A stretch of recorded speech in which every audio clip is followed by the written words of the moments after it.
हैं मगर आंसू ही नहीं, रोते हैं मगर आंसू ही नहीं, हंसने से दिल अब डरता है। अब तू ही बता ऐ मेरे खुदा, ऐसे भी कोई क्या तड़पता है। दिल तेरे नाम, मेरी जान तेरे नाम, तेरे नाल सुबह मेरी, तेरे नाल तुझसे बड़ी दूर, बड़ी दूर, बड़ी दूर चला जाऊंगा। तेरी बेवफाई का ये गम भी उठाऊं। रुवावल बहुत बात नहीं खे, रुआ के हंसावल बहुत बात हो। जनवा तरैया उतलैया दे दी प्यार के गवाही,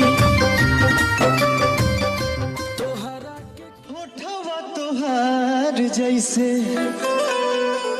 भोर के किरनिया,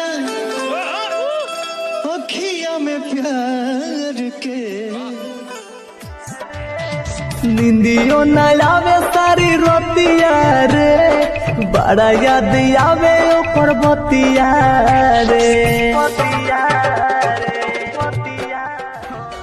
जितना रोवताड़ू हमके जगावे खातिर, जितना रोवताड़ू हमके जगावे खातिर, काश तनिका सरवने हो तू।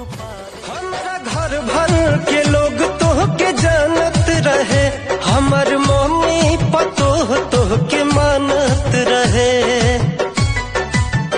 मुँह कवन के भूले खातिर लबजी रे, खेली दिन रात पबजी रे। ओखिया जागता निक न लागता, ओखिया जागता निक न लागता।